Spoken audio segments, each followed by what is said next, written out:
sa Diyos. Tunay na hindi ka nagbabago, Panginoon. Maraming salamat, Panginoon, sa pagtutok ng iyong buhay. Upang kami mga anak sa Panginoon. Purihin ka, O Diyos, sa lahat. Alam namin, Panginoon, na basta ikaw ang kasama namin, Panginoon, kami ay ligtas. At hindi namin kailangan, Panginoon, ng mga iba. Kaya naman, Lord, iniaalay po namin sa inyo ang aming papuri at pasasalamat sa mga nagdaang araw, sa mga nagdaang taon, Panginoon. Purihin ka, O Diyos, sa Espiritu at sa katawan.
Sa lahat ng suliran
Pagpili ko natin kami ng ating Panginoon Diyos.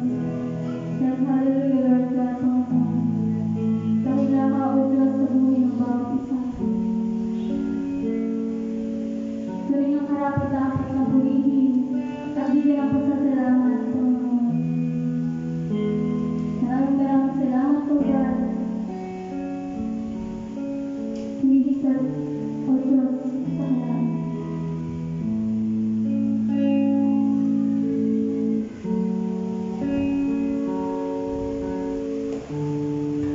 Yes, Lord, sagutin mo nawa ang awit mo sa isang buwan.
iyong Panginoon para kami maligtas. Maraming salamat, Panginoon, kaya din po ang aming puso at kaluluwa, Panginoon, sa inyong mensahe na ihatid sa amin sa araw. So, maraming salamat, O God. Patuloy po ito mag-isa sa Panginoon ng gawa. So, maraming salamat, O Diyos. Salamat po ang panalangin sa pangalan ng Jesus. Amen.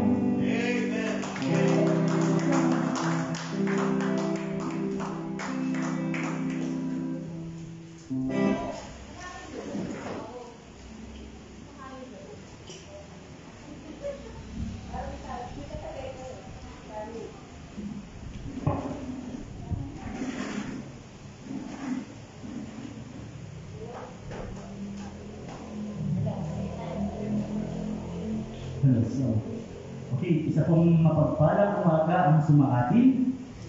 Tunay nga po na ang sarap sa Lord na sama-sama tayong muling sumamba at umawi ng mga makalangit na awitin para sa Panginoon.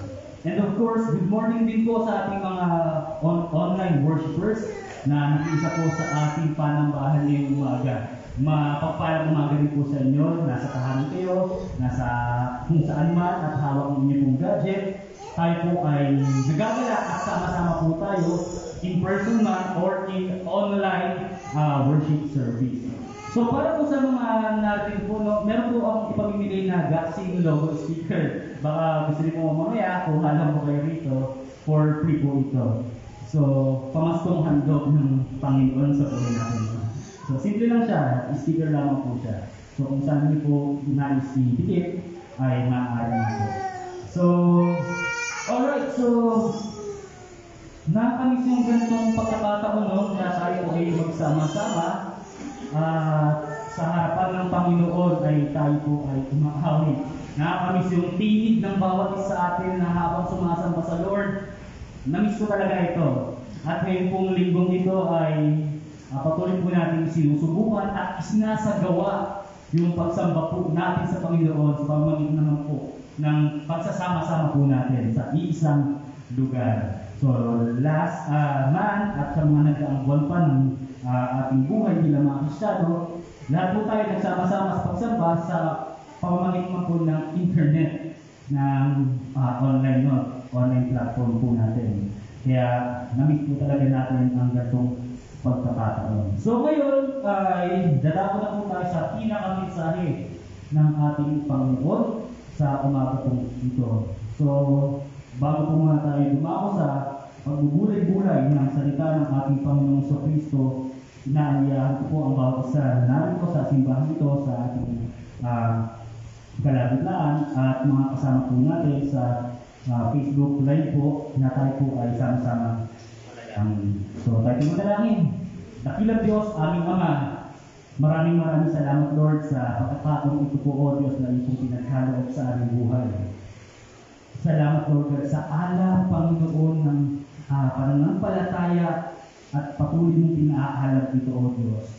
Salamat Lord sa mga kapatiran na patuloy na sumasamba sa iyo sa kahit anong kapamaraanan. Salamat Lord sapagkat kami ay nagsasama-sama sa Facebook Live man Lord God at dito man Lord God sa church na ito. Salamat sapagkat isa lamang po ang aming layunin. Ito po o Diyos ay maitaas ang inyong pangalan. Maidakila o Lord ang inyong mga gawa sa aming buhay. At patuloy Lord God na masamba ang inyong dakilang pangalan sa aming mga buhay. Lord, salamat Panginoon sa pagkakataong ito na kami nagsama-sama upang isigaw, itaas ang pangalan mo. At dalangin din po namin, O Diyos, na habang kami ay sumasamba na magkakasama sa lugar na to, sa pangalan mo, Jesus, dalangin po namin ang kaligtasan ng bawat isa laban sa anumang uri ng karamdaman, higit sa lahat ng virus na lumalaganap ang mundo. Protection mo nawa, O Lord, ang siyang sumangami habang kami magkakasama sa lugar na ito, at protection din nawa, Panginoon, sa mga kapatiran po namin na nakiisa sa pagsamba through online platform, O Lord. Panginoon, sa iyo po ang papuri, pasasalamat at pagdakila sa ngalan ng iyong anak na si Jesus kalakit, O Lord, ng itong banal na Espiritu.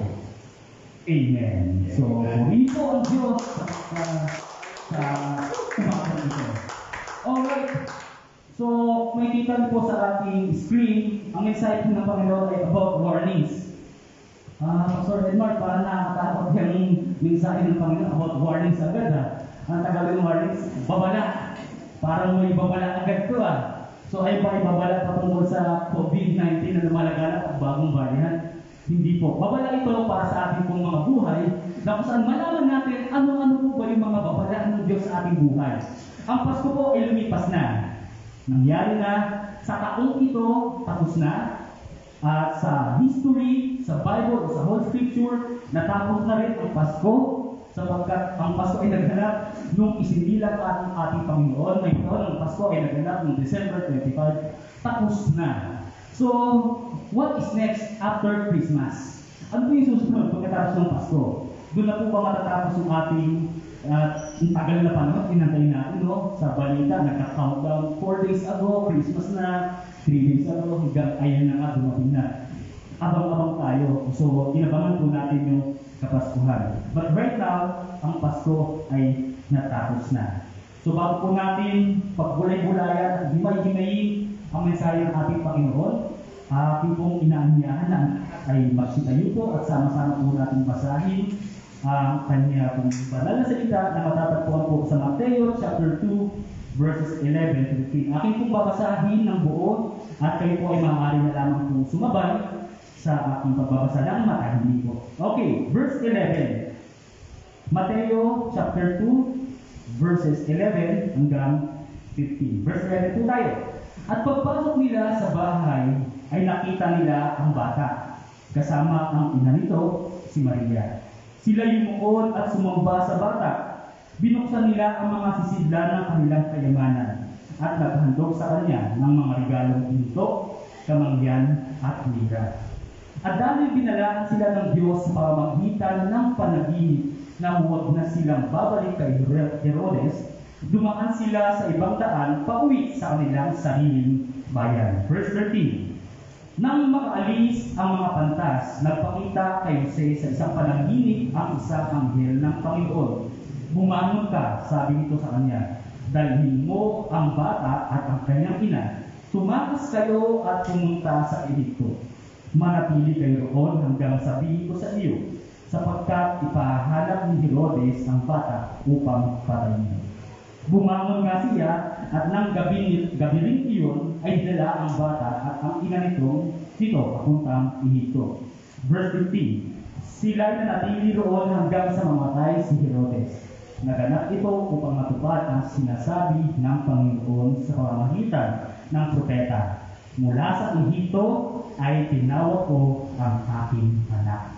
Purihin po ang Diyos sa pagkabasa ng kanyang salita. Tayo po'y maaari ng umupo. So ayun nga po, no, tapos na ang Christmas, isinilang na ang ating Panginoon sa Kristo. Sa experience natin for this year, Christmas is over. In the past scene before us sa Bible, Christmas is over. So tapos po ang Christmas. The worship of the wise men happened after the birth of Christ. Yung pagsamba po na tinatawag natin magi or wise men or mga pantas ay tapos na rin po. Sapagkat nung isinilang sa ang ating Panginoon sa Kristo, nadatnan nila ito na hindi bilang isang bata na, hindi na sanggol. No? We are not sure how long after His birth, kasi ang nakalagay sa binasa po natin, si Christ ay hindi na tinatawag na baby Jesus. Ang nakalagay po sa binasa po natin teksto ay isa po siyang bata. Ang tansya po ng mga Bible scholar ay nasa 2 years old na po ang ating Panginoon Jesucristo. Sapagkat inubos din ni Herodes na ipapatay ang mga bata na may edad na 2 pababa.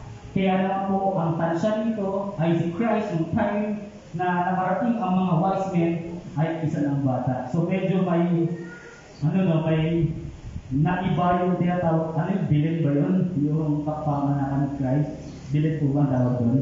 Yung si Joseph, si Mary, tapos sa sabsaban, si Baby Jesus, at andun yung mga wise men, mga tupa. So baby yung pinapakita ro. Pero sa scripture po natin, ito yung katotohanan, hindi na po pala siya baby that time. Siya po ay isa na pong bata. So, when it was time to depart, they were warned of God. So, nung time na sila ay dumating na sa lugar na kung saan naroon ang ating Panginoon sa Kristo, nakapagsamban sila, nakapag-alay na sila, ay sila ay bumalik na nga po sa kanilang lugar. Pero bago yun, nagbabala ang Panginoon.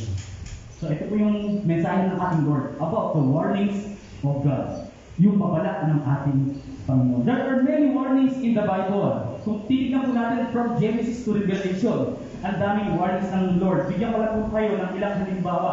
Kasi kung iisa-isay natin yung mga warnings ng Lord sa Biblia na nakikita po natin, eh napakarami po dito. From Genesis, nagbabala ang Diyos kay Adam and Eve. Ang babala niya, huwag pakialaman or kainin yung pinagbabawal or yung forbidden fruits. Pinagbabawal na bunga, yung bunga ng halaman. Babala ng Diyos yun. Kahit tumakot tayo sa kalagitnaan ng Bible, yung tinatawag natin, 10 Commandments, may mga babala doon ang Diyos. Huwag kang papatay. Babala ng Diyos yan. Huwag kang sasamba sa mga Diyos-Diyosan. At marami kang babala ng Diyos. Si Joseph, yung tatay ni Jesus, may babala rin. Kasi nasa nabasa po natin. Huwag kang babalik sa lugar na ito. Pumunta kayo sa Egypto. Bakit binabala ng Diyos si Joseph? Kasi papatayin ang batang Jesus.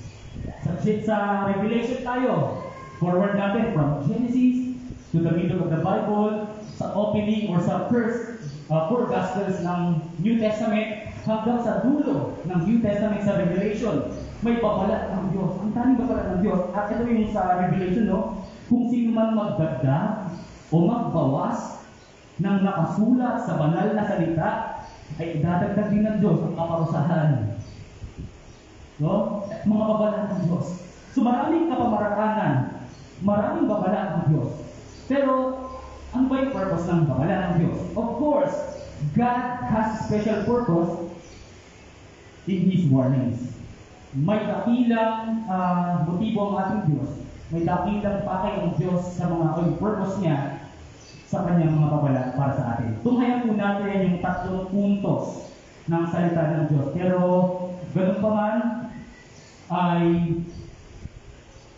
i-invite ko yung mga nasa online platform po natin na may mga katanungan po tayo dito na nangangailangan po ng kasagutan. Simple kasagutan po.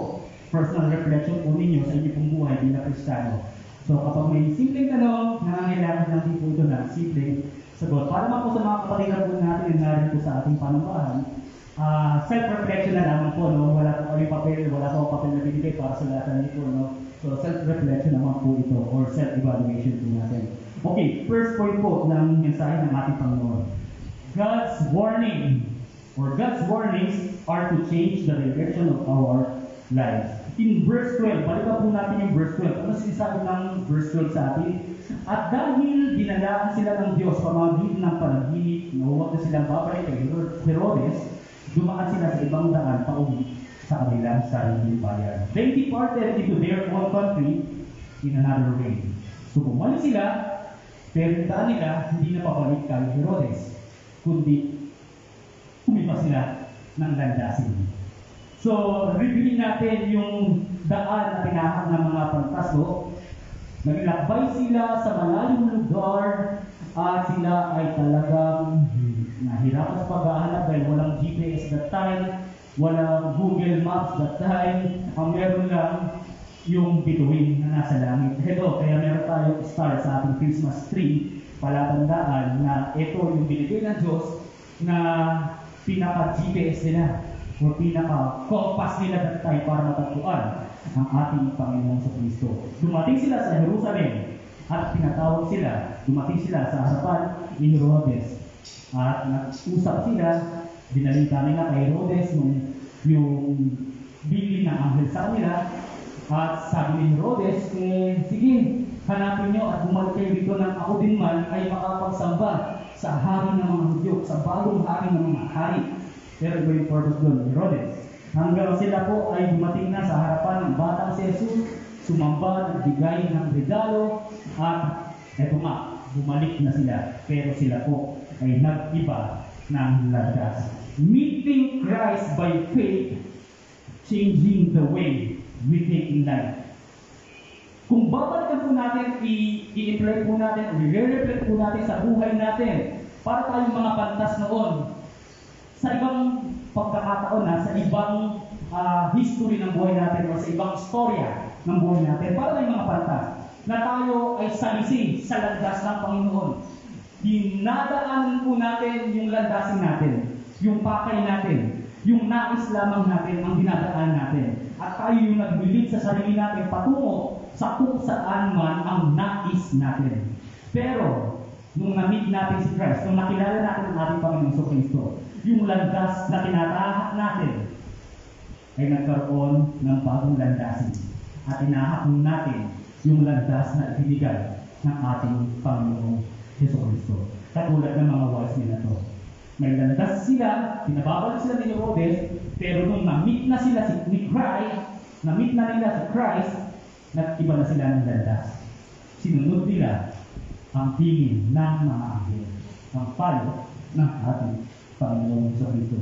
Kasi nga, kung tayo ay magkaroon ng tinatawag natin holy intervention ng ating Panginoong Kristo, yung bulok nating sistema sa buhay, yung magulong landas ng ating buhay, tatalikuran po natin yan at susundin yung landas na pinalalakaran ng ating Panginoong Kristo. At kung tayo ay nasa landas na ng ating Panginoong Kristo, meron pong mga marka o palatandaan. Ano po yung mga palatandaan yun? The marks of true Christians o yung mga tunay na Kristiyano, ang marka ito ay pagbabago. Yung mga pantas, anong marka na sila ay sumunod sa Panginoon? Nagbago sila ng landas. Tayong mga mananampalataya ngayong panahon ito, tayo ay salisi ang landas natin, pero nagkaroon ng pagbabago, na-meet natin si Christ at nakita yung pagbabago. Anong unang pagbabago? Nagbago tayo ng landas. So ayun po yung mga marka ng mga Kristiyano. Pagbabago. Pagbabago sa buhay. The way we talk. Na noon, kala mo kung sino, makasalita, pero kung nakilala mo si Christ, ay di ba nagkaroon ng pagbabago. The way we talk, the way we move. Yung mga asta natin noon, kala mo, sigal. Pero nung na-meet natin si Christ, nagbago. Pananalita natin, pagkilos natin, buhay natin, yung pag-iisip natin, yung pakikitungo natin sa kapwa, nagbago. Sapagkat ay yun yung tunay na marka ng pagiging isang Kristiyano. Pagbabago. Ini-imply natin yung pangyayari sa mga patas sa ating mga buhay. Na mga patas na halapay at may direksyon silang si Herodes, may direksyon na pinasusunod ang Haring Herodes, ngunit nung namixin nila si Christ, nagbago sila ng landas. Ganun din tayo. Nung na-meet natin si Christ, ang ating Panginoong Kristo na tatapagligtas ng bawat isa, nagbago ang maraming bagay. Higit sa lahat, ang buhay natin. So, unang tanong, para po sa umagang ito. Once again, para po sa mga online worshipers po natin na nakisa sa panambahan po sa oras na ito, maaari po kayong mag-iwan po ng inyong mga komento sa ating online platform. Sa mga kapatid naman po natin na harito sa ating kalagitaan sa building ito, tayo po ay magkaroon lamang ng self-reflection. First question, has God sent a warning to you? May mga warning na ba ang Diyos na binigay sa iyo? Did you follow it or did you ignore it? So, what happened when you followed it? At the same way, what happened when you ignored it? May warning na ba ang Lord na binigay sa iyo? Sinunod mo ba ito? Nung sinunod mo, ano nangyari? Nung hindi mo sinunod, ano rin nangyari? Kasi may dalawang pangyayari dyan. Pag sumunod ka, may idea tayo kung ano mangyayari. Pag hindi ka sumunod, of course, bilang Kristiyano, may idea rin tayo kung ano ang mangyayari. Balikan lang natin yung story ni Jonah, no? Ito yung pinagagawa sa kanya ng Lord. Hindi niya sinunod, may nangyari. Pero kung sinunod niya na, may nangyari din. It's a positive and negative result ng pagsunod at hindi pagsunod sa babala, sa utos, sa payo ng Panginoon. And that is our first point, yung punto ng mensahe ng ating Panginoon. Ikalawang punto po, God's warnings are to deliver us from the destroyer. Sa verse 13, ito po ang sabi, nang makaalis ang mga pantas, nagpakita kay Jose sa isang panaginip ang isang anghel ng Panginoon. Bumangon ka, sabi dito sa kanya. Dalhin mo ang bata at ang kanyang ina. Tumakas kayo at pumunta sa Ehipto. Manatili kayo roon hanggang sabihin ko sa iyo, sapagkat pahanap ni Herodes ang bata upang patayin. So, ikalawang punto ng mensahe ng ating Panginoon, God's warnings are to deliver us from the destroyer. Base sa verse 13. Herod will seek the young child to destroy him. Yung aim ni Herod dito nung nakakausap niyo yung ating mga pantas, no, yung wise men, they talk about worship, but intended wickedness. They talk about dedication, but intended about distraction. So, iba yung sinasabi ni Herodes, pero iba rin yung kanyang intention. So, and that intention is to destroy our Lord Jesus Christ. Pero syempre, hindi yun pinahintulutan ng ating Panginoon. Kung tinignan natin yung buhay dito ni Herodes, Herodes typifies Satan. Or parang inilalarawan ng buhay ni Herodes yung gawa ng kaaway, the destroyer. According to John 10 verse 10, ito yung anong pakay ng kaaway o ni Satan. To steal, to kill, and to destroy. Destroyer siya. Si Satanas, ito yung pakay niya. Magnakaw, pumatay, at mangwasak. Kaya itong si Herodes ay inilalarawan niya yung gawa ng kaaway.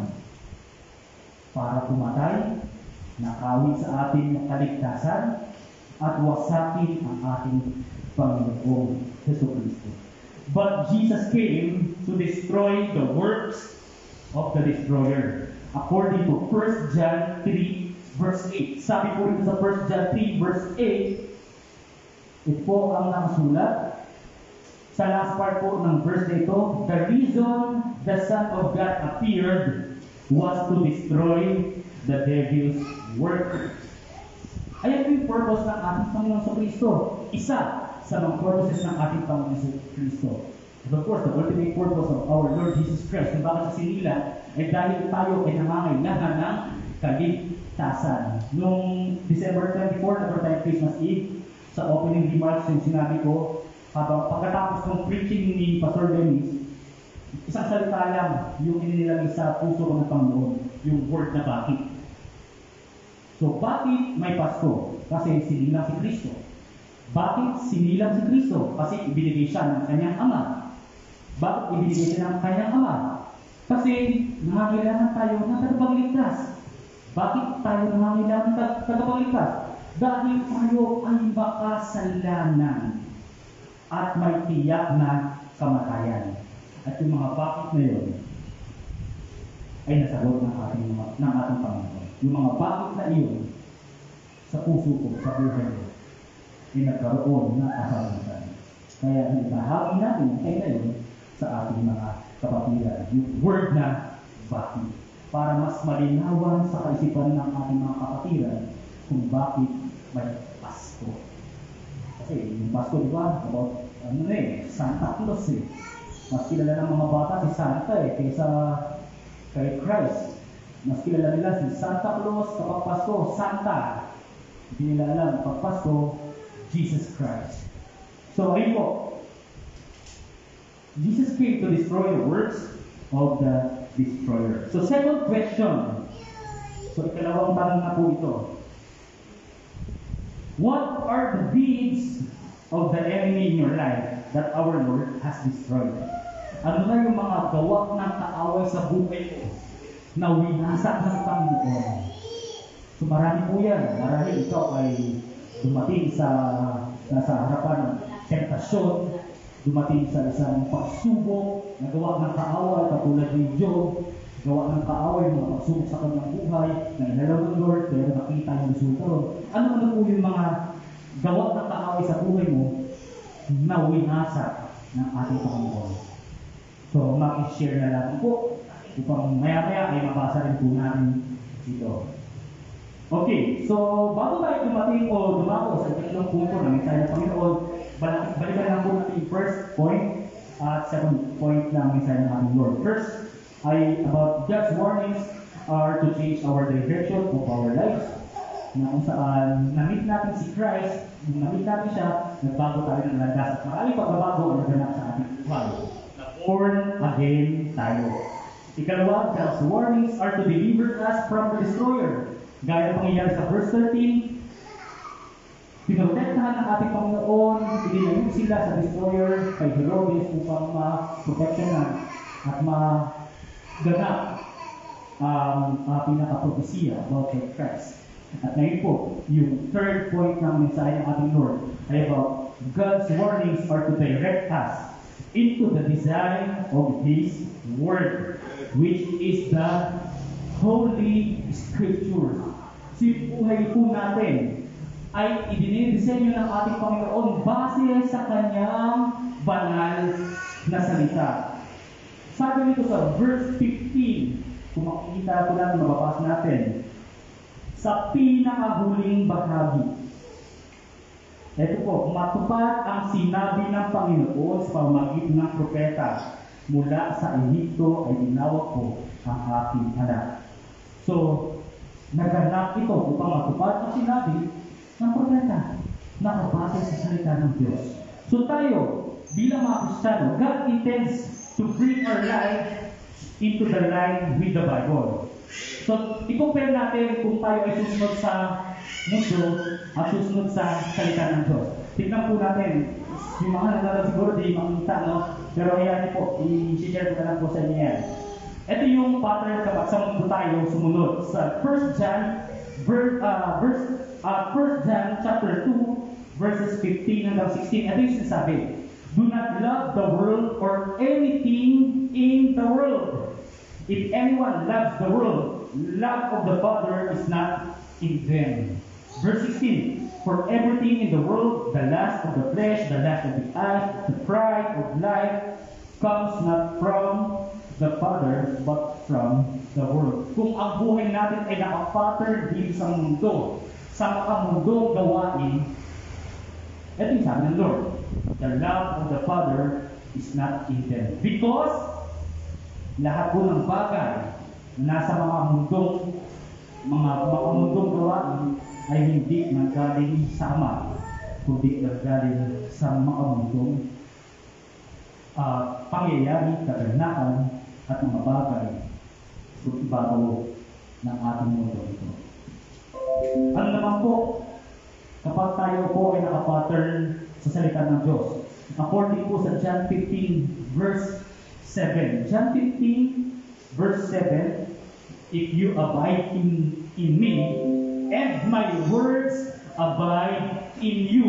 Ito sabi, ang ganito sa sinabi ng ating Panginoon, ask whatever you wish, and it will be granted for you. Wow! Praise the Lord! Na kung eto pala, kung sa mundo pala ako papattern yung buhay ko sa mundo, baka sumpa, mawawala.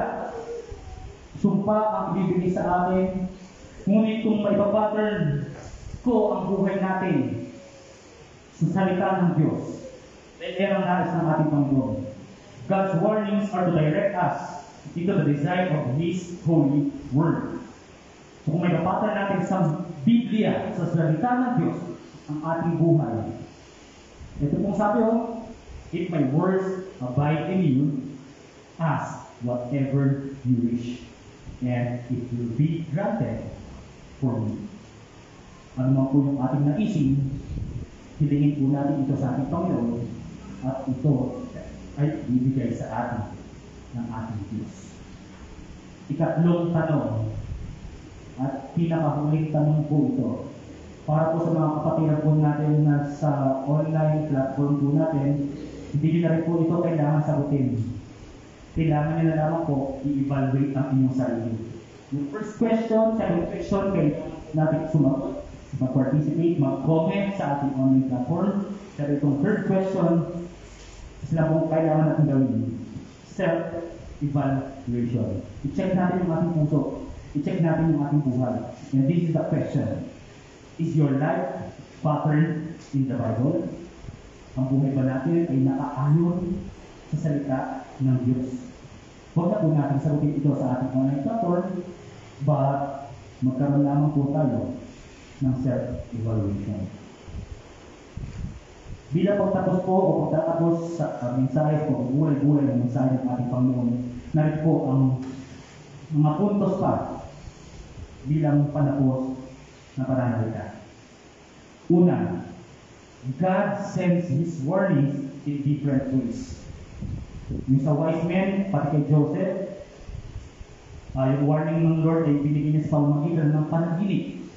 Marahil tayo rin, baka may ganun pangyayari sa buhay natin. Pero madalas, yung warning ng Lord sa atin ay binibigay niya sa pamamagitan ng pangyayari sa ating buhay at sa pamamagitan ng kanyang banal na salita. Ikalawa, God will deliver you, will deliver us from the destroyer. Ikatlo, God will reveal His will to us.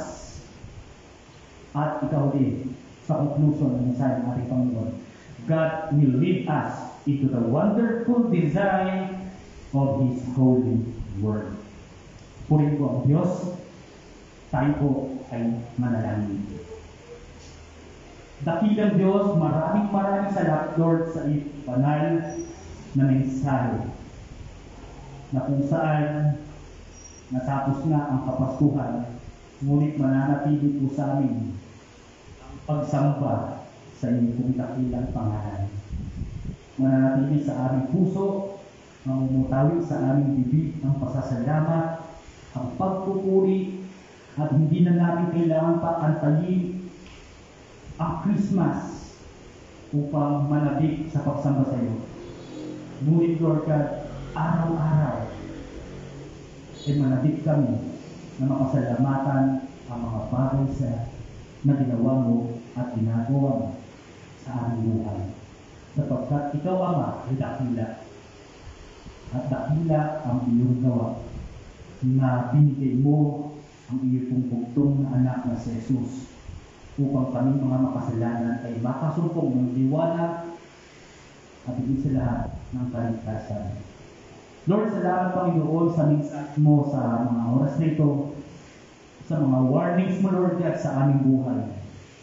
Nawa po Panginoon, matulungan po kami ng iyong banal na Espiritu na maging matalino sa aming po mga pagdidesisyon sa aming buhay.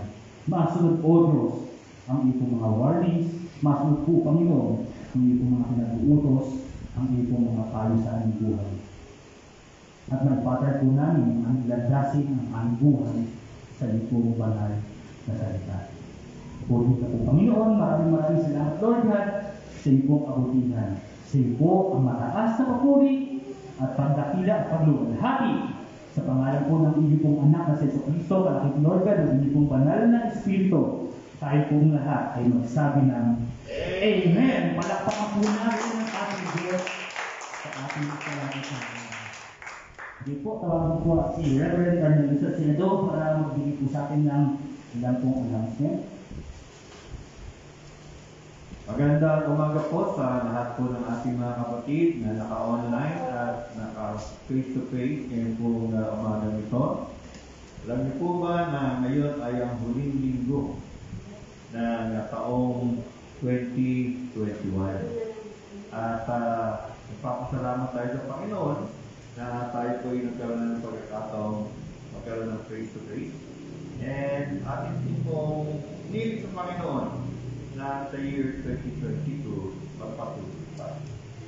So, yung ilang announcement lang po ay ganito, no? Bukas po, December 27, ang mga ministry areas at mga ministry heads ng vaccine na nasa San Francisco 1, Victoria Reyes at saka Fatima 1K, ay meron pa tayong sa pang mga kasama, yung mga kapapilan ng mga taga-bukid. Nakaroon po tayo ng ating pong church planning.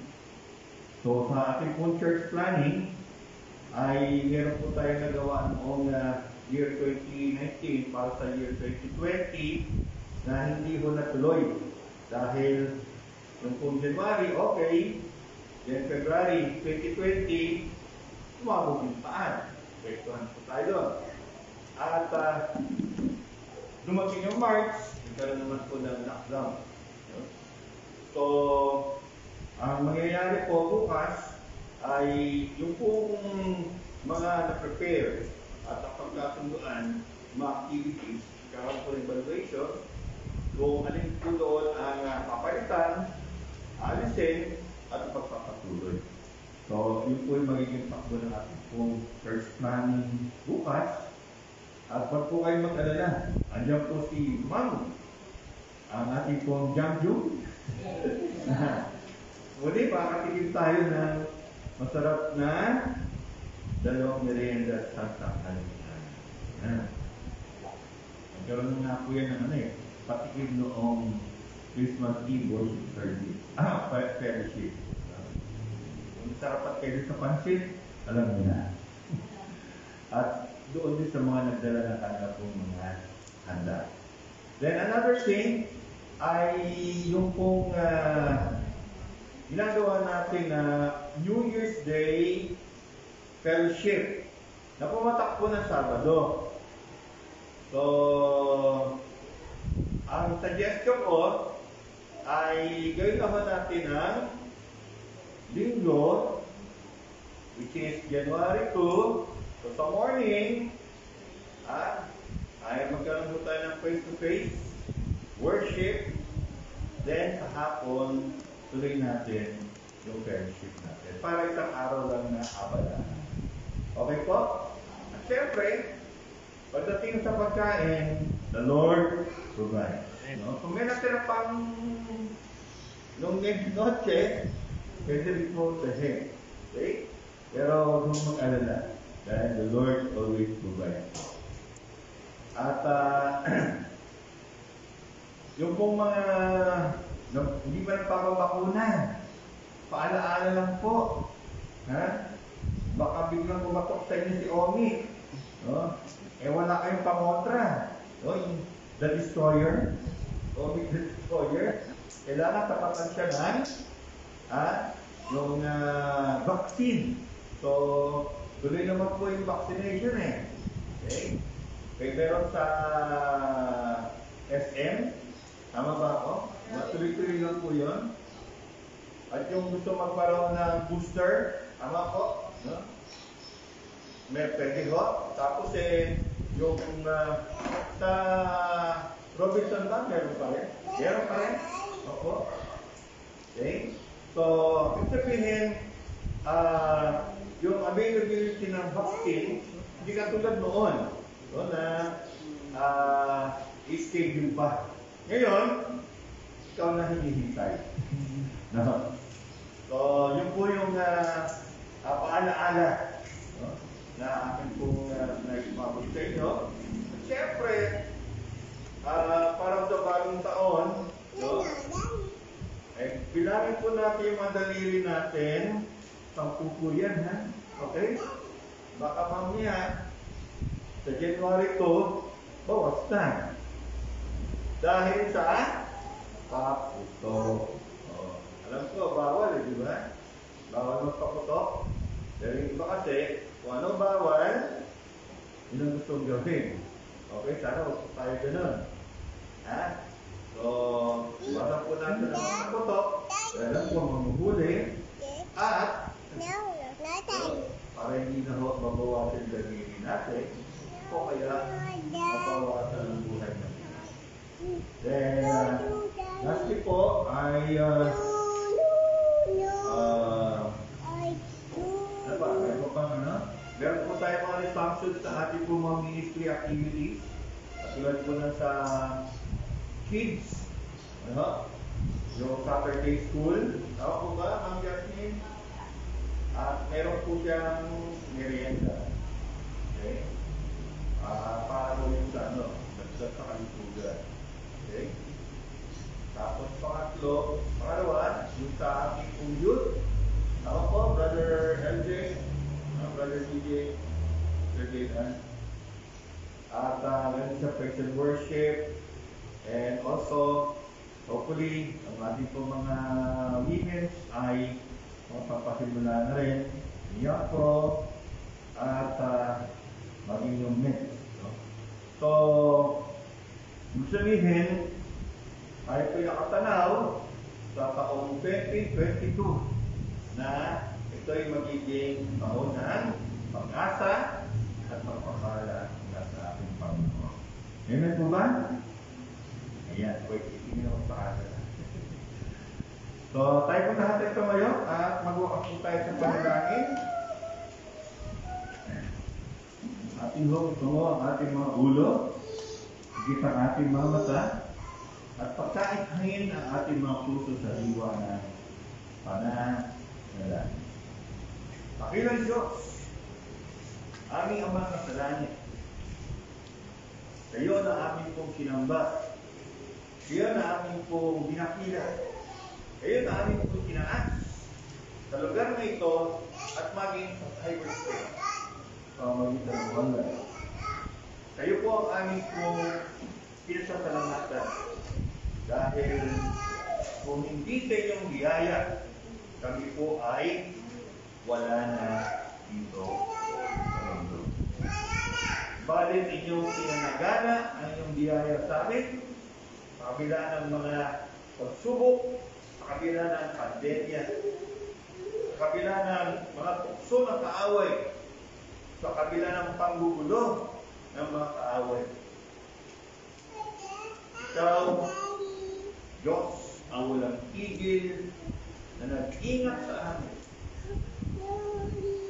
nangusap sa amin, nagpaala-ala sa amin, at patuloy kaming minahal, proteksyonan, at inalagaan. Salamat Panginoon dahil hindi nyo pinagtulad na ang kaaway ay magtagumpay sa aming mga buhay. Pagkos, ginamit po ang pandemya upang kami Panginoon ay lalong mapalapit sa inyo. Upang kami Panginoon ay lalong umawag sa inyo.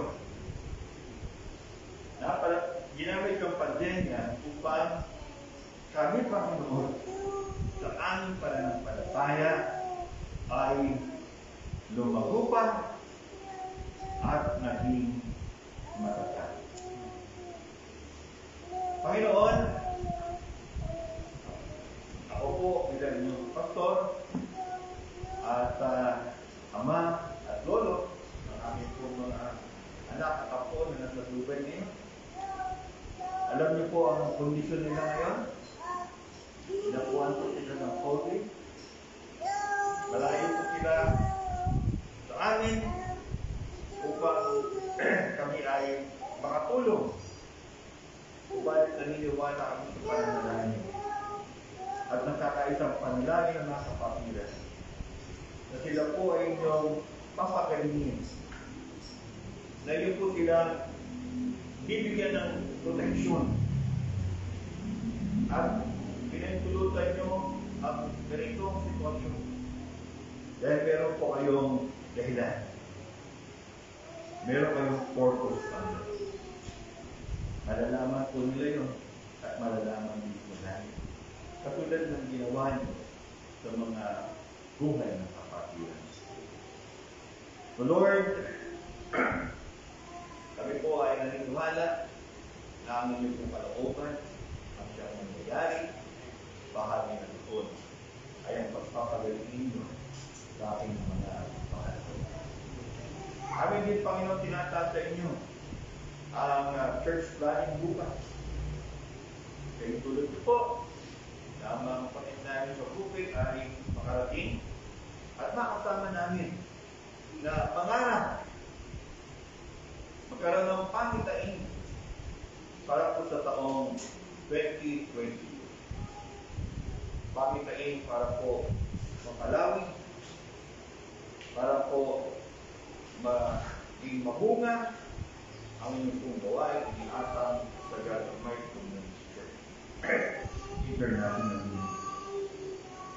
So Lord, at maging sa aming pagsalubong sa bagong taon, ingatan niyo po kami at pagpalain.